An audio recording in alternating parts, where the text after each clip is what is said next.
Hello guys, എന്തൊക്കെയുണ്ട് വിശേഷങ്ങൾ? ഇന്നത്തെ എൻ്റെ വീഡിയോ എന്ന് പറഞ്ഞു കഴിഞ്ഞാൽ ഒരു 3 ആഴ്ചകൾക്ക് മുമ്പ് മരണപ്പെട്ടു പോയ എൻ്റെ അമ്മായിക്ക് വേണ്ടിയിട്ടുള്ള ഒരു ട്രിബ്യൂട്ടാണ്. സത്യം പറഞ്ഞാൽ അമ്മായിയുടെ ഈ മരണത്തിനൊരു പ്രത്യേകതയുണ്ട്. അത് എൻ്റെ ഫാമിലിയിൽ തന്നെ അങ്ങനെ ഒരു മരണം നടക്കുന്നത് അതൊരു പ്രത്യേകത തന്നെയാണ്.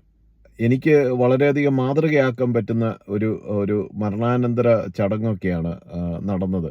ഞാൻ അതിനെപ്പറ്റി പറയാം. ഒരു തരത്തിലുള്ള ആഘോഷ പരിപാടികളുമില്ലാതെ വളരെ സിമ്പിളായിട്ട് ഇങ്ങനെയും മനുഷ്യന് മരിച്ച് മണ്ണടിഞ്ഞ് പോകാം എന്നുള്ളത് വ്യക്തമാക്കി തരുന്ന ഒരു മരണമായിരുന്നു അമ്മായിയുടേത്. അമ്മായി ഒരു ടീച്ചറായിരുന്നു. എറണാകുളത്ത് ഒരു സ്കൂളിൽ റിട്ടയറായി. റിട്ടയർമെൻറ്റിന് ശേഷം അവർ എറണാകുളത്ത് തന്നെയുള്ള ഒരു ഫ്ലാറ്റിൽ താമസിക്കുമായിരുന്നു. അത് കഴിഞ്ഞ് ഈ ഏതാനും വർഷങ്ങൾക്ക് മുമ്പ് ഒരു അസുഖം ഡയഗ്നോസ് ചെയ്തു. ഓപ്പറേഷൻ ചെയ്യണമെന്നായിരുന്നു മെഡിക്കൽ അഡ്വൈസ് എങ്കിലും അതിന് 50-50 ചാൻസസേ ഉണ്ടായിരുന്നുള്ളൂ. അപ്പോൾ പുള്ളിക്കാർ ഡിസൈഡ് ചെയ്തു അങ്ങനെ ഒരു ഓപ്പറേഷൻ്റെ ആവശ്യമില്ല, മരിക്കുമ്പോൾ മരിച്ചോട്ടെ, ഏതെങ്കിലും റിട്ടയർമെൻ്റൊക്കെ കഴിഞ്ഞ് കുറച്ച് വർഷങ്ങളും കൂടി കഴിഞ്ഞ് ഇത്രയൊക്കെ ജീവിച്ചാൽ മതി എന്നുള്ള അങ്ങനെ രോഗാവസ്ഥയിലായിരുന്നു ഒരു 4-5 വർഷമായിട്ട്. അവസാന നാളുകളിൽ കുറച്ച് പ്രയാസങ്ങളൊക്കെ ഉണ്ടായിരുന്നു. ഒരു ദിവസം രാവിലെ ആള് അങ്ങ് പോയി. അമ്മാവൻ രാവിലെ എണീറ്റ് വന്നു കഴിഞ്ഞപ്പോൾ ആള് മരിച്ചു കിടക്കുകയായിരുന്നു. ഈ പറഞ്ഞ പോലെ എടുത്തു വെച്ചിരുന്ന ഒരു ഡ്രസ്സ് ഉണ്ടായിരുന്നു, അത് മഞ്ഞ ചുരിദാർ, അതായിരുന്നു അമ്മയുടെ ആഗ്രഹം. അങ്ങനെ ഒരു മഞ്ഞ ചുരിദാർ ഇടിപ്പിച്ചു. അതിനുശേഷം അത്യാവശ്യം വേണ്ട ബന്ധുക്കളൊക്കെ വന്നു. ആ ഫ്ലാറ്റിൽ, അവർ എറണാകുളത്ത് ഒരു ഫ്ലാറ്റിലായിരുന്നു. അപ്പോൾ ആ ഫ്ലാറ്റിൽ കുറച്ച് നേരം വെച്ചു എന്ന് പറഞ്ഞു കഴിഞ്ഞാൽ ഒരു ഉച്ച കഴിഞ്ഞൊരു 3-3:30 വരെ ബോഡി അവിടെ ഉണ്ടായിരുന്നു. 3:30 ആയപ്പോൾ ഒരു ആംബുലൻസ് വന്നു. അമ്മയെ അതിലേക്ക് കിടത്തി തൃക്കാക്കര ക്രിമിറ്റോറിയത്തിൽ കൊണ്ടുപോയി ക്രിമേഷൻ ചെയ്യുകയായിരുന്നു ഉണ്ടായത്.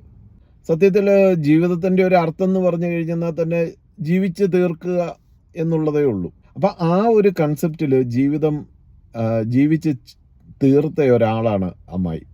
അമ്മായിയുടെ ഉള്ള ഏറ്റവും വലിയൊരു ബഹുമാനം എന്ന് പറഞ്ഞു കഴിഞ്ഞാൽ ആളൊരു നിരീശ്വരവാദിയായിരുന്നു. ജീവിച്ചിരുന്ന കാലത്ത് ഒരു തരത്തിലുള്ള പള്ളിയിലോ അമ്പലത്തിലോ പ്രാർത്ഥനകളിലോ ഒന്നും അമ്മായി പോയിട്ടില്ല. അപ്പോൾ അതുകൊണ്ട് തന്നെ അമ്മായിക്ക് ഒരു തരത്തിലുള്ള മതപരമായിട്ടുള്ള പ്രാർത്ഥനകളോ പ്രാർത്ഥനാ ചടങ്ങുകളോ തൻ്റെ മരണശേഷം ഉണ്ടാകരുതെന്ന് അമ്മായി നിഷ്കർഷിച്ചിരുന്നു. അപ്പോൾ അവിടെ വന്ന പലരിലും ഒന്ന് പ്രാർത്ഥിച്ചേക്കാം എന്നുള്ള ഒരു ആഗ്രഹമുണ്ടായിരുന്നു. അമ്മാവൻ്റെ അടുത്ത് അത് പറഞ്ഞു. പക്ഷേ അമ്മായിയുടെ ആഗ്രഹം അങ്ങനെയല്ല, പ്രാർത്ഥിക്കണ്ട എന്ന് ഉറച്ച ഒരു തീരുമാനം ഉണ്ടായിരുന്നത് കൊണ്ട് തന്നെ അതിന് അനുവാദം കൊടുത്തില്ല. അങ്ങനെയുള്ള കാര്യങ്ങളൊന്നും ചെയ്തുമില്ല. ഇത് സത്യത്തിൽ നമ്മളൊക്കെ ഒന്ന് ചിന്തിക്കേണ്ടിയിരിക്കുന്നു. ഇത്രേ ഉള്ളൂ സംഭവം എന്നുള്ളത്. നമ്മൾ ഇന്നത്തെ കാലത്ത് നമ്മൾ നോക്കുമ്പോൾ മതപരമായിട്ടുള്ള എന്തെല്ലാം കാര്യങ്ങൾ, അത് അമ്മായിക്കൊരു പ്രത്യേകത ഉണ്ടായിരുന്നെന്ന് പറഞ്ഞു കഴിഞ്ഞാൽ ഫ്രീസറിൽ എന്നെ വെച്ചേക്കരുത്, വിതിൻ 2 hours എന്നെ മറവ് ചെയ്യണം, അല്ലെന്നുണ്ടെങ്കിൽ ക്രിമേഷൻ ചെയ്യണം എന്നായിരുന്നു അമ്മായി നിർദ്ദേശിച്ചിരുന്നത്. ഞാൻ ആലോചിക്കുമായിരുന്നു, അതായത് ഇപ്പോൾ എന്നെപ്പോലെയൊക്കെ ഞാനൊക്കെ മതം പാടില്ല, മതം തെറ്റാണെന്ന് പ്രചരിപ്പിക്കുന്ന ഒരാളാണ്. പക്ഷേ അമ്മായി അങ്ങനെ ആരോടും പ്രചരിപ്പിക്കാനൊന്നും നിന്നില്ലെങ്കിലും തൻ്റെ ജീവിതം കൊണ്ട് തന്നെ ഒരു നിരീശ്വരവാദിയായി തന്നെ ജീവിച്ച് ഇത്രയും സിമ്പിളായിട്ട് മരണപ്പെട്ടു പോകാൻ സാധിക്കുമെന്ന് ഒരു പാഠമാണ് എന്നെപ്പോലെയുള്ളവർക്ക് നൽകിയത്.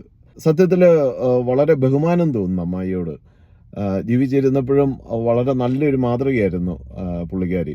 സത്യം പറഞ്ഞു കഴിഞ്ഞാൽ മരണം ഒരു സത്യമാണ്. ഇപ്പോൾ ഒരു അപകട മരണമൊക്കെ ആകുമ്പോഴത്തേക്കും ചിലർക്ക് ഷോക്കാണ്. മരണം സംഭവിച്ചു കഴിഞ്ഞാൽ എത്രയും പെട്ടെന്ന് തന്നെ റിക്കവറായി വന്ന് ബന്ധുക്കളാണേലും സ്വന്തക്കാരും ഒക്കെ അതിൽ നിന്ന് മോചിതരായിട്ട് താങ്കളുടെ ജീവിതചര്യയുമായിട്ട് മുമ്പോട്ട് പോകുക. ഞാനൊക്കെ ആഗ്രഹിക്കുന്ന ഒരു മരണാനന്തര കർമ്മമാണ് അമ്മായി ഞങ്ങൾക്കൊക്കെ കാണിച്ചു തന്നത്. എനിവേ, ഇതാണ് ഇന്ന് എനിക്ക് പറയാനുള്ളത്. Thank you very much.